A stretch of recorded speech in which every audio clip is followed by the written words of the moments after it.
Hello everyone, Tmmgamer here, and today I have the pleasure of bringing you another one of my football talk videos, a series where I sit down and talk about the goings on in real life football. And today there is only one thing to talk about, and that is the quite simply incredible thrashing of Brazil last night by Germany in the World Cup semi-final. If you've been living under a rock for the last 24 hours, the final score was quite simply unbelievable. 7-1. 7-1. I mean, 5 goals were scored in 19 minutes in the first half. It was just an absolute demolition. A demolition by the Germans. And I predicted the Germans to win. I thought they were the better team. But for Brazil, just to utterly capitulate in the way they did was just incredible. It was absolutely incredible. And you saw how much it absolutely tore the souls out of the fans watching. There were riots in Sao Paulo after people burning Brazilian flags. There was unrest, and it was just an absolute catastrophe. Just to put this into a little bit of context, this is Brazil's biggest ever defeat in World Cup history. It's their worst ever home defeat. It's the biggest World Cup semi-final defeat of all time. It's just incredible. Brazil haven't lost at home since the 1970s, since Pelé was still playing for them. That's how long ago it's been since Brazil were lost. So I think the illusion of Brazilian football has been blown out the water by the Germans last night. It's been absolutely destroyed, and the signs were always there. Brazil have been very average in this tournament. They really have. They've relied a huge amount on Neymar. When Neymar got injured last game, everybody was saying it's going to be a massive loss for them, and Thiago Silva getting suspended as well for a really silly body check on the goalkeeper. It's just brainless. Picked up a yellow card, out for the semi-final, and Brazil were found out. They really were, and I have to say, it's just one of the most spineless defensive performances I've ever seen last night from players like David Luiz and Marcelo and Maicon. Absolutely unbelievable how badly they defended. And I reckon Jose Mourinho's laughing all the way to the bank, having got £50 million for David Luiz. This is a £50 million player who is unable to tackle, position himself, make any interceptions, or even work hard. It was just disgraceful defending from Brazil yesterday. They basically played 2 at the back against the Germans, and one of those 2 at the back was David Luiz. So you've got Marcelo and Maicon, who are not defenders. They cannot defend. They are ultra attacking fullbacks, and this is one of the problems I think with this whole modern football now, is that it is incredibly focused on passing and movement, and you've got to string together 300 passes before you can score a goal. People are forgetting that the most important thing is not to concede a goal. You could score 7 goals, but if you concede 8, you're going to lose. And this is a key fundamental of football that people are forgetting, and it's led to the rise of players like Marcelo, who are just incompetent at defending. If you looked at every single goal Brazil conceded yesterday, Marcelo made a mistake in every single one. He was either out of position, or he missed a challenge, or he didn't run back. These are basic errors, and these are meant to be the 11 best players in a country. These are not people we've dragged off a park and thrown into the deep end. These are supposed to be the 11 best players available to a country. And when 3 of the defenders are David Luiz, Marcelo and Maicon, you are in serious trouble. Really are serious trouble. And I think at the highest level, those players have been found out. They really have. For me, David Luiz cannot play at centre-back ever again, because that performance yesterday was just utterly shameful. It really was completely and utterly shameful. Now, this is a player, like I mentioned, who PSG have just spent £50 million on, who's been made captain of his country for a day in the World Cup semi-final, in his home nation, and he didn't look bothered. He absolutely didn't look bothered. And yeah, he cried at the end of the game when they'd lost and when the match was over and he couldn't do anything about it anymore. But for 85 minutes, he waddled around the pitch.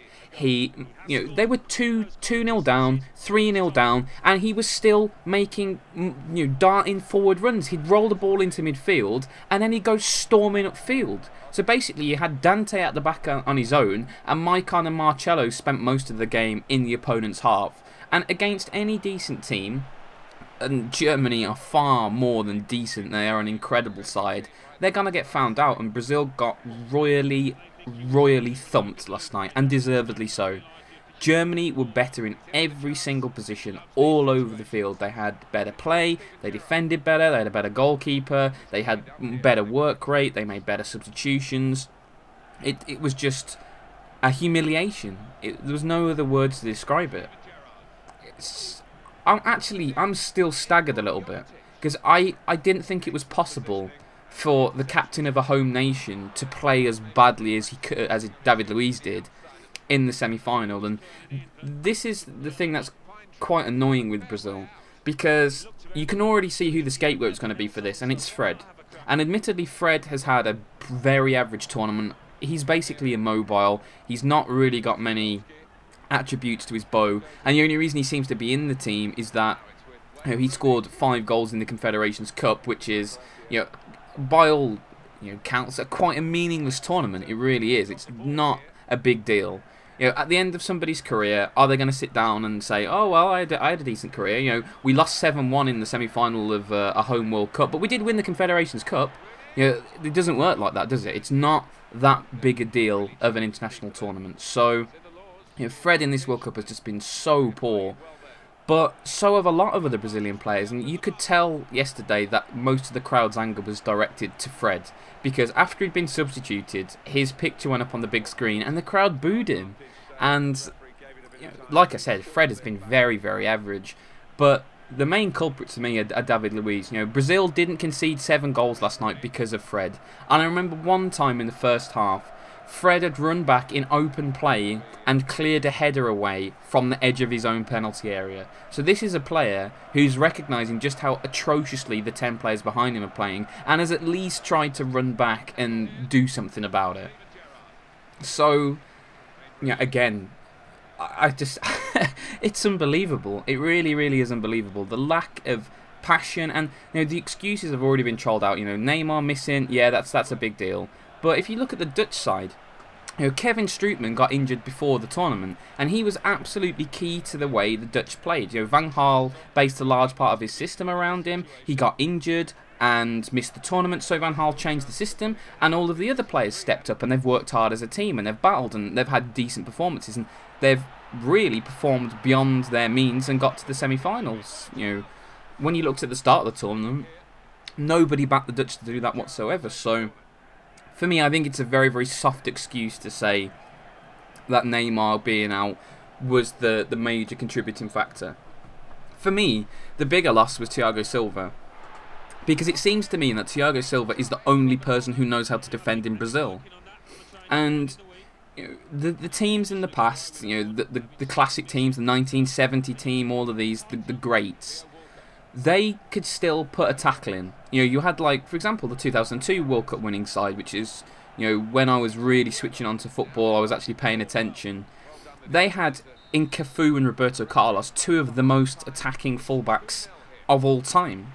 But they also had 2 of the most attacking fullbacks who would also run back and have decent positions and not throw the game away so lackluster, in such a lackluster manner. It was just, so frustrating. And like I said earlier, I can't see David Luiz ever being trusted to play centre-back again, because he is just clueless when it comes to defending. He's absolutely clueless. He's got so many errors in him. He is lackadaisical on the ball. He doesn't focus. He's not particularly good in the air. He doesn't have good positions. He doesn't track back. Look at how many goals yesterday Brazil conceded that were due to David Luiz being 20 yards out of position and not running back. Or there's like 1 or 2 give and goes and David Luiz just doesn't track his man. These are basic defensive qualities that he doesn't have. If David Luiz is going to play football, he has to play in midfield, surely, because there's no doubt in his technical ability. He scored an absolutely unbelievable free kick in the quarter-final. But at the end of the day, what do you want your centre-back to do? Do you want your centre-back to score an unbelievable free kick, or do you want him to be able to defend? For me, that's quite an easy choice, and I can't believe he's worth 50 million. If David Luiz, as a centre-back, is worth 50 million, I'm at least worth 10 million. Because I can guarantee, if I was, captaining my country in England for a World Cup semi-final, I would at least run back That's, that's part one, bullet point one of what to do in a World Cup semi-final is run around. And he didn't even do that. He'd just put one pass into midfield, he'd go and just run up the field, and then he'd stand on the right wing. And the analysis on the BBC after tore into him, and quite rightly so, because he was just woeful, absolutely woeful. And like I mentioned, Fred's going to get all the negative press, but for me, Marcelo, David Luiz, Maicon were just awful. And the squad Scolari has picked has been royally found out. How can you not pick a player like Coutinho, Lucas Moura, Kaka, when you've got some of these absolute clowns in your team, Hulk as well. Hulk was just undroppable in this tournament by Scolari, even though he was just useless all tournament. There's loyalty and then there's blind faith, and I think Scolari slipped very, very heavily into blind faith this tournament. The squad should have been very, very different. It was just a disaster, and it's going to be interesting to see how Brazil come back for this, because there's one thing getting knocked out in your home World Cup by the Germans, which is absolutely no disgrace at all, because like I'm going to talk about, the Germans are phenomenal, but to get completely trashed in such a manner and to seemingly not care. I mean, it's all well and good turning on the waterworks after another 90 minutes, but you show how much you care through your performance on the field. That is the ultimate barometer for how much a footballer cares. So all the apologies and all that, for me, they are meaningless, because if you look at the highlight reel, you can see just how much David Luiz cares by the fact that for most of the goals he's standing on the right wing or he's not paying attention. And that for me is the ultimate arbiter of what you should think about him. But like I mentioned, enough Brazil bashing. Let's talk about the Germans. And at the start of this tournament I predicted the Germans to win, and on that evidence last night, they're going to be very, very hard to beat. I mean, obviously the Dutch and the Argies play later on in the second semi-final, in which is going to be a very, very interesting game. I'm looking forward to that game. But they were incredible. I mean, as bad as Brazil were, Germany still had to play well to take the chances. They still had to play well. Some of the finishes were just incredible, the build-up play. And the thing you can really tell about the Germans, they were 7-0 up against Brazil and they conceded a late goal and they were angry. Neuer was shouting at his defenders. One of the centre-backs was screaming at midfielders like, "Why aren't you there? What are you doing?" That is what you want to see, because that shows that these players are perfectionists, that they want to absolutely ruthlessly destroy their opponents, and this is what you have to do. It's not enough to switch off at half-time. You can't do that. Brazil were just so far away technically, but also mentally. Germany turned up with just a huge desire and a mental determination to win.